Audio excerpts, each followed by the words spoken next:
Hello दोस्तों, राम राम सारन है। दोस्तों, आई केयर कोचिंग सेंटर हिसार में आपका स्वागत है। दोस्तों, पिछली क्लास के अंदर हमने क्या किया था? पिछली क्लास के अंदर दोस्तों हमने जो भारत के भूगोल के अंदर जो हिमालय का पार्ट है बच्चों, वो हमने शुरू किया था। और इसके अंदर बच्चों हमने क्या किया था? उसके अंदर हमने ट्रांस हिमालय का जो टॉपिक था वो हमने कवर कर लिया था। इसके बाद बच्चों हम हिमालय के दूसरे भाग की ओर बढ़ते हैं। इसके अंदर हम क्या करेंगे बच्चों? जो आपका जो उत्तर पूर्वी हिमालय है, उत्तरी हिमालय, जो बाकी जो आपका बचा हुआ जो हिमालय है, उसका हम क्या करेंगे? यहाँ पे अध्ययन करेंगे। तो बच्चों, पिछली क्लास के अंदर मैंने जो हिमालय को दो भागों में बांटा था। पहला भाग था ट्रांस हिमालय और दूसरा जो भाग था हिमालय श्रृंखला। तो आज हम हिमालय श्रृंखला आपका कंप्लीट करते हैं। और हिमालय श्रृंखला के अंदर मैंने आपको बताया था कि जो हिमालय श्रृंखला है उसके 4 भाग है। कितने भाग है दोस्तों? 4 भाग है। जो सबसे पहला जो भाग है उसको हम बोलते हैं उत्तरी हिमालय। उसको क्या बोलते हैं दोस्तों? उसको हम बोलते हैं उत्तरी हिमालय। जो दूसरा जो भाग है उसको हम बोलते हैं मध्य हिमालय।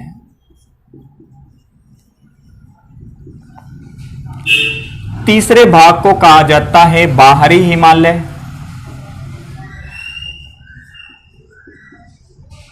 और जो चौथा भाग है उसको कहा जाता है उत्तर पूर्वी हिमालय। ठीक है दोस्तों, तो देखिए हम यहां पे हिमालय को बना लेते हैं। ये वाला जो ये ऐसे दोस्तों जो श्रृंखला के रूप में जो हिमालय है उसको हम हिमालय श्रृंखला के नाम से इसको जानते हैं।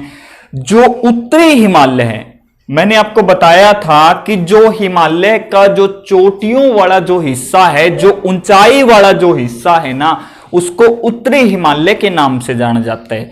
मध्य हिमालय जो बीच वाला जो हिस्सा है उसको मध्य हिमालय बोलते हैं। और जो बाहरी है, जो जहां से हिमालय हमारा शुरू हो रहा है, जो हमारी ढलान से शुरू हो रहा है बच्चों, वो बाहरी हिमालय। जो बीच वाला है वो मध्य हिमालय। जो चोटियों वाला है वो आपका उत्तरी हिमालय कहलाता है। तो देखिए बच्चों, सबसे पहले हम बात करते हैं उत्तरी हिमालय की। तो पहला क्वेश्चन क्या बनेगा कि यह हिमालय का सबसे ऊपरी भाग है। यह हिमालय का ऊपरी भाग है। ठीक है दोस्तों, यह हिमालय का क्या है? सबसे ऊपरी भाग है। देखिए,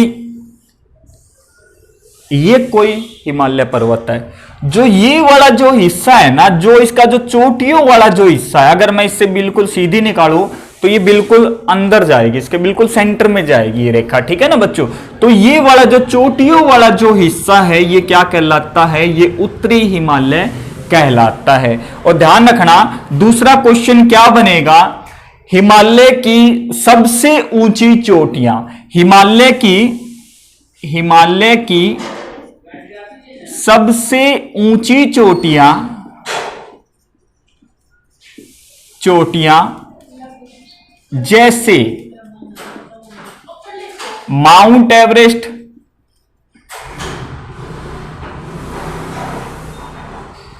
कंचनजंगा, ये चोटियों के नाम है दोस्तों।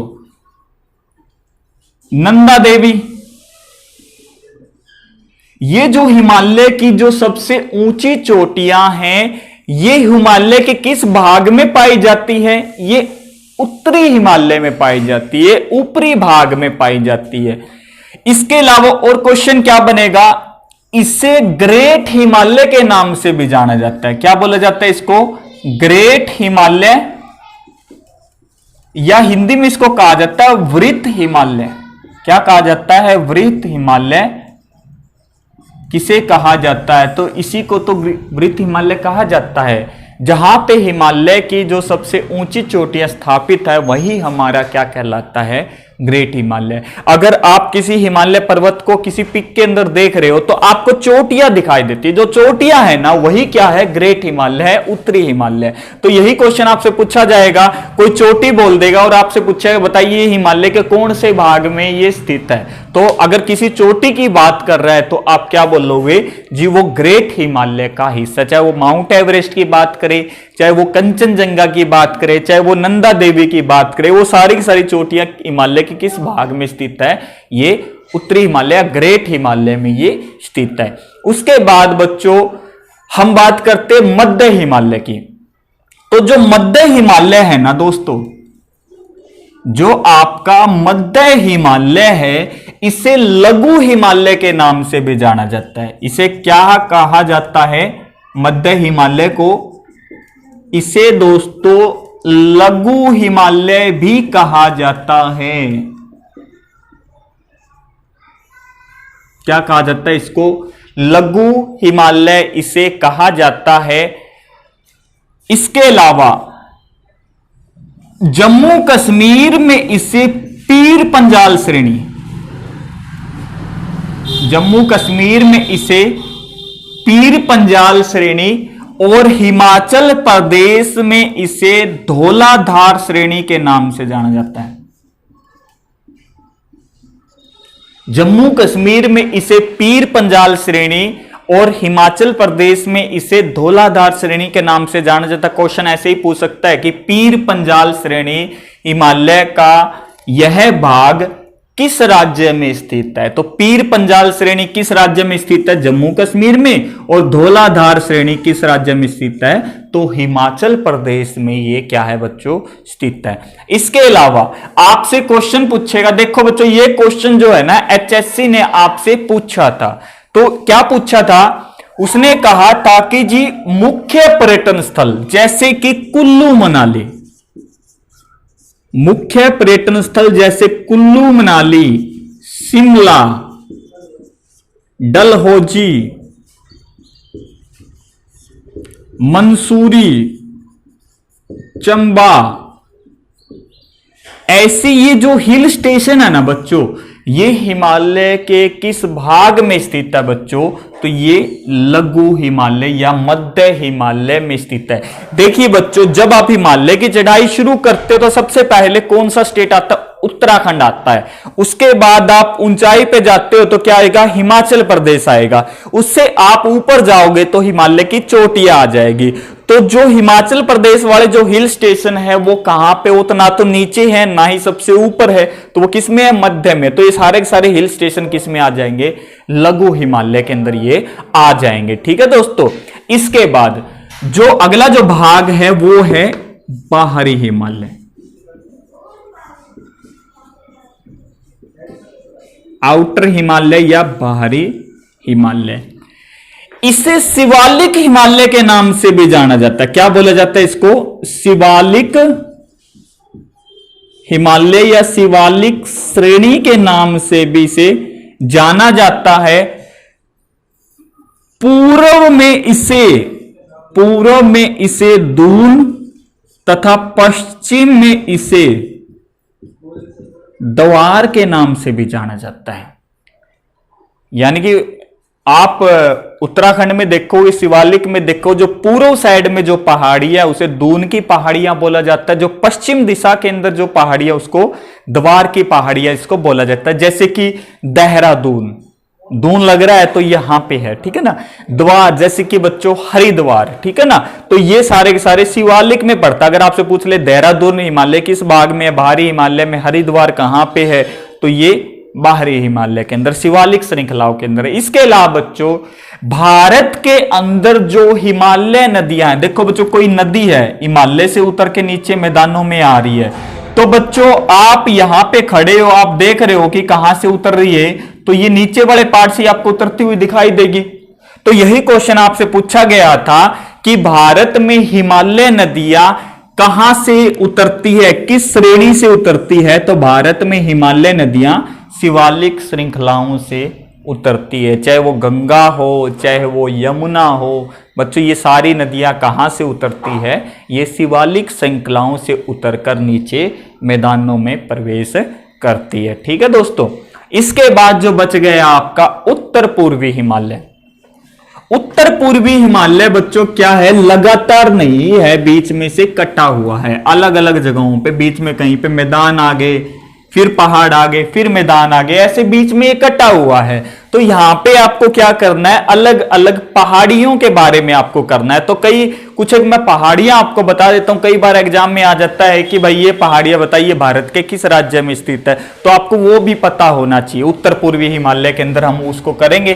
तो देखिए बच्चों, उत्तर पूर्वी हिमालय, इसमें हम उन पहाड़ियों को करेंगे। तो सबसे पहले मैं बात करता हूं कचार, मिकीर तथा बेरल की पहाड़ियां।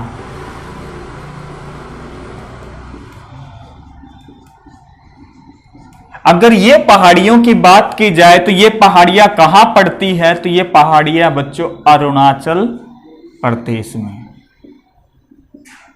ठीक है दोस्तों, अगर बात की जाए मीजी तथा लुसाई की पहाड़ियां,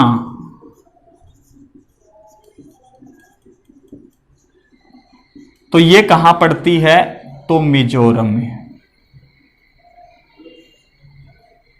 ठीक है, इसके अलावा मणिपुर की पहाड़ियां,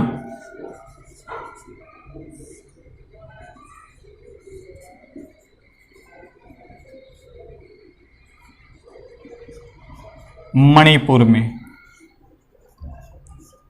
ठीक है दोस्तों, एक और चीज दोस्तों, यहां पे आप अरुणाचल प्रदेश ना करके यहां पे आप क्या करोगे, असम करोगे। क्या करोगे, असम। असम यहां पे ज्यादा बेस्ट रहेगा कि कचार, मिकिर, बेरल की पहाड़ियां कहां पे है, असम में है। अगर दिया जाए पटबाइगम की पहाड़ियां, पटबाइगम की पहाड़ियां, तो आप ये कहां कर दोगे, अरुणाचल प्रदेश में कर दोगे। ये ठीक रहेगा। ठीक है दोस्तों, इसके अलावा एक और जो वेरी इंपॉर्टेंट है, खासी, गारो तथा जयंतिया की पहाड़ियां। खासी, गारो तथा जयंतिया की पहाड़ियां ये कहां पड़ती है, तो ये मेघालय में पड़ती है। कहां पड़ती है, मेघालय में पड़ती है दोस्तों। और एक और चीज आपको ध्यान रखनी है बच्चों, भारत का सर्वाधिक वर्षा वाला स्थान, भारत का सर्वाधिक वर्षा वाला स्थान बच्चों कौन सा है, तो भारत का सर्वाधिक वर्षा वाला स्थान है बच्चों मासिनराम। कहां पड़ता है, तो ये मेघालय में पड़ता है। कौन सी पहाड़ियों पे पड़ता है, तो ये जयंतिया की पहाड़ियों पर पड़ता है। तो भारत का सर्वाधिक वर्षा वाला स्थान कौन सा है, मासिनराम। देखो बच्चों, सबसे ज्यादा बारिश भी यहीं पे और सबसे कम बारिश भी मैंने आपको बताया था लद्दाख श्रेणी के अंदर जो लेह है बच्चों, वहां पे भारत में सबसे कम औसत वर्षा होती है। ठीक है दोस्तों, तो ये आपके बच्चों हिमालय का जो चैप्टर था वो आपका कवर हो गया। उसके बाद बच्चों थोड़ा सा हम शिवालिक के बारे में कर लेते हैं। पर्वत आपके हो जाएंगे, हम बात करते हैं शिवालिक की। तो देखिए बच्चों, शिवालिक के बारे में क्या बनेगा, शिवालिक के बारे में यही बनेगा जैसे कि भारत में जो हिमालय नदियां वो कहां से उतरती है, शिवालिक से उतरती है। इसके अलावा शिवालिक से रिलेटेड क्वेश्चन आपसे पूछेगा, हमारे हरियाणा जीके का क्वेश्चन आपसे पूछा जाता है कि हरियाणा के अंदर जो हिमालय का विस्तार है वो किसके रूप में है। तो हरियाणा है बच्चों हिमालय के जस्ट दक्षिण में पड़ता है, नीचे पड़ता है, नीचे वाला हिस्सा हरियाणा को टच करता है हिमालय का, और नीचे वाला मैंने आपको क्या बताया था बच्चों, शिवालिक बताया था। तो जो हिमालय की शिवालिक श्रृंखला है वो हरियाणा को क्या करती है, टच करती है। हरियाणा के अंदर जो जितने भी हिमालय नदियां बच्चों वो कौन सी श्रेणी से उतरती है, वो शिवालिक श्रेणी से उतरती है। और हरियाणा में हिमालय का जो सर्वोच्च शिखर है वो करो है बच्चों, कहां पड़ता है, तो वो शिवालिक श्रृंखलाओं के अंदर वो पड़ता है। ठीक है दोस्तों, इसके अलावा आपको करना है अरावली के बारे में। अरावली, तो देखिए बच्चों, अरावली, ये अरावली है। ये क्या है? अरावली है। अरावली के बारे में क्या याद रखना है बच्चों, जो अरावली पर्वत श्रृंखलाएं हैं वो दुनिया की सबसे प्राचीनतम पर्वत श्रृंखला है। अरावली श्रृंखला विश्व की सबसे प्राचीनतम पर्वत श्रृंखला है। कहां से कहां तक है? तो गुजरात के अहमदाबाद से शुरू होती है और कहां तक फैली हुई है? तो ये दिल्ली तक फैली हुई है। कहां तक चली जाती है? ये दिल्ली तक चली जाती है। गुजरात के अहमदाबाद से ये दिल्ली तक फैली हुई है। और दिल्ली में अरावली को किस नाम से जाना जाता है? तो अरावली को दिल्ली में रायसेन हिल्स के नाम से जाना जाता है बच्चों। किस नाम से जाना जाता है? रायसेन हिल्स, रायसेन की पहाड़ियों के नाम से इसको जाना जाता है। और ध्यान रखना बच्चों, जो हमारा राष्ट्रपति भवन है, जो हमारा राष्ट्रपति भवन है वो किस पहाड़ी को काटकर बनाया गया है? वो रायसेन की पहाड़ियों को काटकर बनाया गया। राष्ट्रपति भवन किस पर बनाया गया है? तो रायसेन की पहाड़ियों पर बनाया गया है। इसके अलावा जो अरावली का जो सर्वोच्च शिखर है, अरावली का सर्वोच्च शिखर है, उसका नाम क्या है? तो उसका नाम है बच्चों क्या? गुरु शिखर। ऊंचाई की मैं बात करूं तो 1722 मीटर है दोस्तों। और ये कहां पड़ता है? तो ये माउंट आबू राजस्थान में पड़ता है। ठीक है दोस्तों, अरावली का सर्वोच्च शिखर कौन सा है? गुरु शिखर है। 1722 मीटर इसकी ऊंचाई और माउंट आबू राजस्थान के अंदर पड़ता है। अगर हरियाणा के अंदर अरावली का सर्वोच्च शिखर आपसे पूछ लिया जाए तो क्या है बच्चों? हरियाणा के अंदर अरावली का जो सर्वोच्च शिखर है वो नारनौल के निकट है। नारनौल के निकट एक गांव है जिसका नाम है कुलतांजपुर। कुलतांजपुर, यहां पर अरावली का सर्वोच्च शिखर पाया जाता है। और इसी को डोसी की पहाड़ियां भी बोला जाता है। डोसी की पहाड़ियां 742 मीटर के नियर अबाउट है बच्चों। और ये हरियाणा के अंदर अरावली का सर्वोच्च शिखर है। और डोसी की पहाड़ियां सभी को पता किसके लिए फेमस है बच्चों? च्यवन ऋषि की तपोभूमि। च्यवन ऋषि की तपोभूमि किसे कहा जाता है? डोसी की पहाड़ियों को कहा जाता है। ठीक है दोस्तों, इसके अलावा जो अरावली की जो पहाड़ियां हैं वो किसके लिए प्रसिद्ध है? अरावली की जो पहाड़ियां हैं बच्चों वो संगमरमर और लाल पत्थर के लिए प्रसिद्ध है। अरावली की जो पहाड़ियां हैं वो किसके लिए प्रसिद्ध है? संगमरमर और लाल पत्थर के लिए प्रसिद्ध है बच्चों। देखिए, जो ताजमहल के अंदर जो संगमरमर लगाया गया है वो कहां से मंगवाया गया था? वो कहां से मंगवाया गया था? अरावली से मंगवाया गया था। और जो लाल किले के अंदर लाल पत्थर लगा हुआ है वो कहां से मंगवाया गया था? वो अरावली से मंगवाया गया था। ठीक है दोस्तों, इसके अलावा अब ताजमहल का थोड़ा सा जिक्र आ गया है तो मैं आपको बता देता हूं। ताजमहल का जो निर्माण है वो किसके द्वारा करवाया गया था? शाहजहां, सभी को पता है। और इसको बनाने वाले जो वास्तुकार थे उसका नाम था उस्ताद अहमद लाहौरी। और दूसरे कौन थे? ईशा खां। उस्ताद अहमद लाहौरी और ईशा खां के द्वारा ताजमहल को बनवाया गया था। जो उस्ताद अहमद लाहौरी थे उन्होंने इसका जो नक्शा तैयार किया था और ईशा खां के सुपरविजन में यह काम किया गया था। इसके अलावा और क्या पूछा जाएगा आपसे कि ताजमहल का वास्तविक नाम क्या है? अगर आपसे पूछा जाए कि ताजमहल का वास्तविक नाम बताए तो ताजमहल का वास्तविक नाम क्या है? रोजा ए मुनावर। ताजमहल का वास्तविक नाम क्या है? रोजा ए मुनावर। और लाल किले का, जो लाल किला है बच्चों, लाल किले का वास्तविक नाम क्या है? किला ए मुबारक। दोनों का ही निर्माण किसके द्वारा करवाया गया था? शाहजहां के द्वारा करवाया गया था। ठीक है दोस्तों, तो आज ये अरावली भी आपका कंप्लीट हो चुका है दोस्तों, और आपका जो हिमालय है वो भी कंप्लीट हो चुका है दोस्तों। इसके बाद हम ज्योग्राफी में आगे बढ़ेंगे, जो भारत के जो मैदानी प्रदेश है, मैदानों के बारे में, कि वो कौन कौन से मैदान भारत में पाए जाते हैं, उनके बारे में हम यहाँ पे अध्ययन करेंगे। आज के लिए इतना ही। नेक्स्ट वीडियो में हम उन चीज़ों को करेंगे दोस्तों। और दोस्तों, अगर आपने हमारे चैनल को सब्सक्राइब नहीं किया है, अगर आपने हमारे चैनल को सब्सक्राइब नहीं किया है, तो प्लीज़ उसे सब्सक्राइब कर ले और बेल आइकन को आप जरूर प्रेस करें। इसके अलावा अगर आपने हमारी वीडियो को शेयर नहीं किया, तो इसको ज़्यादा से ज़्यादा आप शेयर कीजिए। ठीक है दोस्तों, धन्यवाद। जय हिंद।